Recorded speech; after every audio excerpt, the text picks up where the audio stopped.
Hi friends, parliament ഇലക്ഷനാണ് വിഷയം. Parliament ഇലക്ഷനുമായിട്ട് ബന്ധപ്പെട്ട് ആലപ്പുഴ, കൊല്ലം മണ്ഡലങ്ങളിലെ ചില കാര്യങ്ങളാണ് ഞാനിവിടെ പറയാൻ പോകുന്നത്. കൊല്ലത്ത് തുടങ്ങിയ കൊല്ലത്ത് UDFന്റെ സ്ഥാനാർത്ഥി MK പ്രേമചന്ദ്രനാണ്. അദ്ദേഹം കഴിഞ്ഞ 2 തവണയും ജയിച്ചു. ആദ്യത്തെ തവണ അറിയാം, പിണറായി വിജയന്റെ പരനാറി പ്രയോഗമൊക്കെ വന്ന് അതിനുമായിട്ട് ബന്ധപ്പെട്ടുണ്ടായ ഇമ്പാക്റ്റിൽ അദ്ദേഹം നല്ല അത്യാവശ്യം ഒരു ഭൂരിപക്ഷത്തിൽ ജയിക്കുകയും അവിടെ ഇടത് കോട്ടയാണ്, കൊല്ലം ജില്ല എന്ന് പറഞ്ഞാൽ ഇടത് കോട്ടയാണ്. ഇടത് കോട്ടയിൽ അദ്ദേഹത്തിന് ജയിക്കാൻ സാധിച്ചു. അത് അദ്ദേഹത്തിനെതിരെ CPMന്റെ എല്ലാ തന്ത്രങ്ങളും പാളി പോകുന്നുണ്ട്. രണ്ടാമത്തെ വിജയം, അദ്ദേഹം ശബരിമലയ്ക്ക് വേണ്ടി സംസാരിച്ചിട്ടുണ്ടായിരുന്നു. അദ്ദേഹം അവിടെ എന്താ പറയുക, നായർ സ്ഥാനാർത്ഥിയാണെന്നുള്ളൊരു വലിയൊരു ഘടകം അദ്ദേഹത്തിനുണ്ടായിരുന്നു. കൊല്ലത്ത് സാധാരണ നായർ സ്ഥാനാർത്ഥികളാണ് ജയിക്കുന്നതെന്നൊരു നരേഷൻ തന്നെ അവിടെ കിടക്കുന്നുണ്ട്. അതുപോലെ തന്നെ അദ്ദേഹം ന്യൂനപക്ഷങ്ങൾക്കിടയിൽ, ഇപ്പൊ മുസ്ലിം ക്രിസ്ത്യൻ ന്യൂനപക്ഷങ്ങൾക്കിടയിലും അദ്ദേഹത്തിന് വലിയ രീതിയിലുള്ളതാണ്. കാരണം അദ്ദേഹം കാശ്മീരിന് വേണ്ടി വാദിക്കുന്നുണ്ട്. അതുപോലെ തന്നെ ബാബരി വിഷയത്തിൽ അദ്ദേഹം ബാബരിക്ക് അനുകൂലമായ നിലപാടെടുക്കുന്നുണ്ട്. ഇതൊക്കെ ഈ സമവാക്യങ്ങളൊക്കെ പ്രേമചന്ദ്രന് അനുകൂലമാണ്. അതുപോലെ രാഹുൽ ഗാന്ധി തരംഗമൊക്കെ കൊണ്ട് പ്രേമചന്ദ്രൻ വലിയ ഭൂരിപക്ഷത്തിൽ ജയിച്ചു. അന്ന് തോറ്റ ആളിപ്പോ കേരള ധനമന്ത്രിയായിരിക്കാനുള്ള ഭാഗ്യം ബാലഗോപാലിനുണ്ടായി എന്നാണ് എനിക്ക് പറയാനുള്ളത്. അദ്ദേഹത്തെ ഭാഗ്യം തുണച്ചു അന്ന് തോപ്പിച്ചുകൊണ്ട്. അപ്പൊ ഇനിയിപ്പോ കൊല്ലത്ത് ആരായിരിക്കും LDFന്റെ സ്ഥാനാർത്ഥി? BJP സ്ഥാനാർത്ഥിയായിട്ട് ഗണേഷ് കുമാറിനെയൊക്കെ BJP ഹാൻഡിലുകൾ ഉയർത്തി കാണിക്കുന്നുണ്ട്. അതുമായിട്ട് ബന്ധപ്പെട്ട ഒരു വീഡിയോ ചെയ്തിട്ടുണ്ടായിരുന്നു. അപ്പൊ അദ്ദേഹം ഗണേഷ് കുമാർ ആയിരിക്കില്ല, വേറെ ആരെങ്കിലും ആയിരിക്കും കൊല്ലത്തുണ്ടാവുക. CPMന്റെ സ്ഥാനാർത്ഥി ആരാണ്? ചിന്ത ജെറോമിന്റെ പേരാണ് കൂടുതലായിട്ട് കേൾക്കുന്നത്. ചിന്തയ്ക്ക് അത് പിടിച്ചെടുക്കാൻ പറ്റുമോ? CPMന്റെ സംഘടന സംവിധാനം വെച്ചിട്ട് കൊല്ലം എന്ന് പറയുന്ന ഒരു പാർട്ടി ജില്ല തന്നെയാണ്. അവിടെ കൊല്ലത്ത് ഭൂരിപക്ഷം LDFന്റെയാണ്. PC വിശ്വനാഥ് മാത്രം, കുണ്ടറ MLA PC വിശ്വനാഥ് മാത്രമേ ഉള്ളൂ.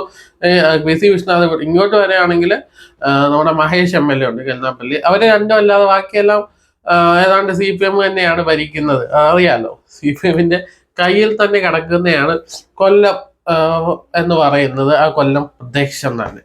അപ്പോ കൊല്ലത്ത് ചിന്താ ജ്വരവും വന്നാൽ എങ്ങനെയായിരിക്കും സ്ഥിതി? ഞാൻ ഒരുപാട് ആലോചിച്ചു, ഞാൻ ഒരുപാട് ആളുകളോട് സംസാരിച്ചു. അവിടെ CPMന്റെ പാർട്ടി കോട്ടയാണ്. CPM വോട്ടുകൾ മാസം കൃത്യമായിട്ട് കിട്ടിയാൽ മതി, ചിന്ത ജയിക്കും. പക്ഷെ CPM വോട്ടുകൾ എങ്ങനെ MK പ്രേമചന്ദ്രൻ പോകുന്ന കാര്യത്തിൽ ആർക്കും അറിയില്ല.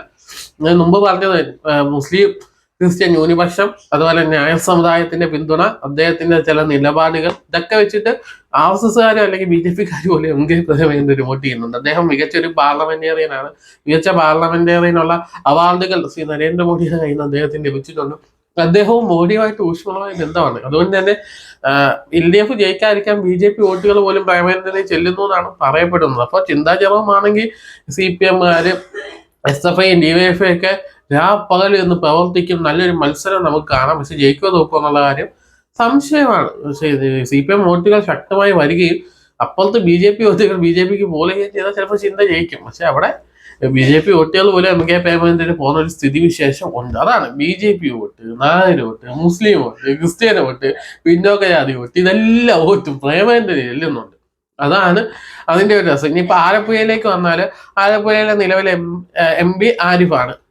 ആരിഫ് അവിടെ MLA ആയിരുന്നു. ആരിഫിന്റെ വരവ് ഗൗരിയമ്മയെ തോൽപ്പിച്ചുകൊണ്ടായിരുന്നു. അത് കഴിഞ്ഞു അദ്ദേഹം വീണ്ടും MLA ആയി ജയിക്കുന്നു. പിന്നെ ആലപ്പുഴ പിടിക്കാൻ CPM അവിടെ നിയമിക്കുന്നു. ആകെ ആ സീറ്റ് മാത്രം കഴിഞ്ഞ ലോക്സഭയിൽ CPM ജയിക്കുന്നു. അപ്പൊ ആരിഫ് MP ആയി പോകുന്നു. ഇപ്പോഴത്തെ സ്ഥിതി എന്താണ്? ആരിഫിനെ മാറ്റി അവിടെ ആണെങ്കിൽ തോമസ് ഐസക്കിനെ വെക്കണമെന്ന് പറയുന്ന ഒരു വിഭാഗം മുന്നോട്ട് വരുന്നുണ്ട്.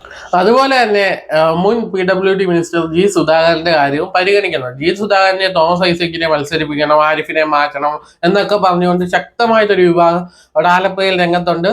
ഇവിടെ ആണെങ്കിൽ പാർട്ടി CPMന്റെ ജില്ലാ കമ്മിറ്റിയും CPMന്റെ സംസ്ഥാന കമ്മിറ്റിയും സംസ്ഥാന സെക്രട്ടറി ഗോവിന്ദ മാസ്റ്റർ ഉൾപ്പെടെ ആരിഫിനെ മാറ്റുന്ന കാര്യമൊന്നുമില്ല. ആരിഫ് മികച്ച MP ആണ്, ആരിഫാണ് നമുക്ക് വിജയം സമ്മാനിച്ചതെന്ന് പറഞ്ഞുകൊണ്ട് ആരിഫിനെ തന്നെ നിർത്താനും അവർ ശ്രമിക്കുന്നുണ്ട്. അപ്പോൾ ഔദ്യോഗിക പക്ഷവും G സുധാകരന്റെ അല്ലെങ്കിൽ തോമസ് ഐസക്കിന്റെ പക്ഷവും തമ്മിൽ അതൊരു ചേർതിരിവുണ്ട്. ഒന്നാമത്തെ കാര്യം, അവിടെ പച്ചയ്ക്ക് പറഞ്ഞ വർഗീയത തന്നെയാണ്. CPMനുള്ളിലെ വർഗീയത തന്നെയാണ് ആരിഫിനെ മാറ്റണം എന്ന് പറയുന്നത്. ഈ ആരിഫൊക്കെ എന്ന് പറഞ്ഞാൽ ഒരു കട്ട CPMകാരനാണ്. അല്ലാതെ അദ്ദേഹം മുസ്ലിം എന്നൊന്നും നമുക്ക് പറയാൻ പറ്റില്ല. ഒരു മുസ്ലിം നാമധാരിക്ക് അത്ര അദ്ദേഹം ഒരു കമ്മ്യൂണിസ്റ്റ് ആശയത്തിൽ വിശ്വസിക്കുന്ന ആളാണ്. അദ്ദേഹം ആ പേര് കൊണ്ട് തന്നെയാണ് CPM അയാളെ മാറ്റണമെന്ന് പറയുന്നത്. പേരുകൊണ്ട് തന്നെയാണ് അദ്ദേഹം അവിടെ ജയിച്ചതെന്ന് നമുക്ക് പറയാൻ സാധിക്കും. അല്ലെങ്കിൽ തീർച്ചയായും 20 സീറ്റും UDFന് കിട്ടിയാനേ. ആരിഫ് ആയതുകൊണ്ട് മാത്രമാണ് അവിടെ ജയിച്ചത്. അതുകൊണ്ടാണ് ഇപ്പൊ ആരിഫിനെ മാറ്റി സുധാകരനെ വെക്കണം, G സുധാകരനെ വെക്കണം എന്ന് പറഞ്ഞത്. സുധാകരന്റെ അവസ്ഥ എന്താണ്? പാവം പിടിച്ച മനുഷ്യനാണ്, ഒരു കളങ്കമില്ലാത്തൊരു മന്ത്രിയാണ്. അദ്ദേഹത്തിന്റെ പ്രായം കൂടിയെന്ന് പറഞ്ഞത് അദ്ദേഹത്തെ സംസ്ഥാന കമ്മിറ്റി എന്നിട്ട് മാറ്റുന്നു. സംസ്ഥാന സെക്രട്ടറി ആയിരിക്കാൻ യോഗ്യതയുള്ള മനുഷ്യനാണ്. പിണറായിയുടെ കളി എടുത്തു മാറ്റുന്നു. പോട്ടെ, ആലപ്പുഴ ജില്ലാ കമ്മിറ്റിയിൽ ഉൾപ്പെടുത്താമല്ലോ. സജി ചെറിയാന്റെ ഗ്രൂപ്പ് അദ്ദേഹത്തെ അവിടുന്ന് എടുത്തു മാറ്റുന്നു. അദ്ദേഹം ഇപ്പോൾ ഒരു പാർട്ടി മെമ്പർ എങ്ങാണ്ട. ഈ അടുത്ത് പോയി രാമായണം വായിച്ചെന്നൊക്കെ പറഞ്ഞിട്ടാണ് വലിയ വിഷയമൊക്കെ ആവുന്നത്. അദ്ദേഹം ഒരു കവിയാണ്, എഴുത്തുകാരനാണ്, വായിക്കാൻ അദ്ദേഹത്തിന് രാമായണം വായിക്കാനുള്ള അവകാശമില്ല ഉണ്ട്. പക്ഷെ ഇപ്പോ ആലപ്പുഴയ്ക്ക് എം പി ആയിട്ട് അദ്ദേഹത്തെ പരിഗണിക്കാൻ പറ്റുന്ന ആളാണ്. പക്ഷെ ആരിഫിനെ മാറ്റേണ്ട കാര്യം, അല്ലെങ്കിൽ ആ ഒരു രീതിയിലുള്ള നരേഷൻ കൊണ്ടുവന്ന് ആരിഫിനെ മാറ്റി തോമസ് ഐസക്കിനെയോ ജി സുധാകരനെ വെക്കണമെന്ന് പറയുന്നതിന്റെ പിന്നിൽ വിഭാഗീയതയൊക്കെ തന്നെയാണ്. അത് നമുക്ക് പറയേണ്ടി വരും. കാരണം ജി സുധാകരനെയല്ല, തോമസ് ഐസക്കിനെ പത്തനംതിട്ടയിലൊക്കെ പരിഗണിക്കുന്നുണ്ട്. അത് അവർക്ക് അറിയില്ല, ചിലപ്പോൾ പത്തനംതിട്ട കാണത്തില്ല, വേറെ കോൺഗ്രസിൽ നിന്നാലും ആയിരിക്കും. ഇനിയിപ്പോ കോൺഗ്രസിന്റെ കാര്യം എങ്ങനെയാണ് ആലപ്പുഴയിൽ? കോൺഗ്രസ് ഇപ്പൊ നാളെ സിദ്ദീഖിനെ പരിഗണിക്കുകയാണ്. സിദ്ദീഖിനെ സാമുദായിക ഘടകങ്ങളൊക്കെ വെച്ചിട്ടാണ് സിദ്ദീഖിനെ പരിഗണിക്കുന്നത്. KC വേണുഗോപാൽ ആലപ്പുഴ മത്സരിച്ചില്ലെങ്കിൽ സിദ്ദീഖ് ആയിരിക്കും എന്നാണ് പറയുന്നത്. അവിടെ സിദ്ദീഖ് ആണെങ്കിലും ഇനിയിപ്പോ KC ആണെങ്കിലും നല്ലൊരു മത്സരം. കാരണം കോൺഗ്രസിന് ജയിക്കാൻ പറ്റുന്ന സീറ്റാണ്, LDFിന് ജയിക്കാൻ പറ്റുന്ന സീറ്റാണ്. അവിടെ കൂടുതലായിട്ടും എന്താ പറയാ, ഈഴവ വോട്ടുകളാണ് ഭൂരിപക്ഷം തീരുമാനിക്കുന്നത്. ഈഴവ വോട്ടുകൾ ആർക്കും അറിയുന്നു, അവര് ജയിക്കും. ഇപ്പൊ കുറച്ച് നാളായിട്ട് നമ്മള് വെള്ളാപ്പള്ളി നടേശനൊക്കെ പിണറായി വിജയന്റെ ഒപ്പമാണ്. അപ്പൊ അതുകൊണ്ട് തന്നെ ഈഴവ വോട്ടുകൾ പൂർണ്ണമായിട്ട് CPM തന്നെ പോകാനാണ് സാധ്യത. അതുകൊണ്ട് CPM സ്ഥാനാർത്ഥിക്ക് ജയസാധ്യത കൂടുതൽ. പിന്നെ സിദ്ദീഖൊക്കെ വരുമ്പോൾ സിദ്ദീഖിന്റെ ഒരു ഗ്ലാമറും കാര്യങ്ങളൊക്കെ വെച്ച് ചിലപ്പോൾ സിദ്ദീഖ് ജയിക്കാനുള്ള സാധ്യതയും വളരെ കൂടുതലാണെന്നാണ് എനിക്ക് പറയാനുള്ളത്. അപ്പൊ ആലപ്പുഴയിലും കൊല്ലത്തെ ഒരു അവസ്ഥ ഇങ്ങനെയാണ്. ചിന്താ ജോബ് അവിടെ ജയിക്കുമോ, സിദ്ദീഖ് ഇവിടെ ജയിക്കുമോ എന്നുള്ള ഒരു ഇലക്ഷൻ കഴിഞ്ഞ് പറയാൻ പറ്റും. അപ്പൊ നമുക്ക് എന്തായാലും വീണ്ടും ഇലക്ഷൻ വിശകലനങ്ങളുമായിട്ട് വീണ്ടും കാണാം.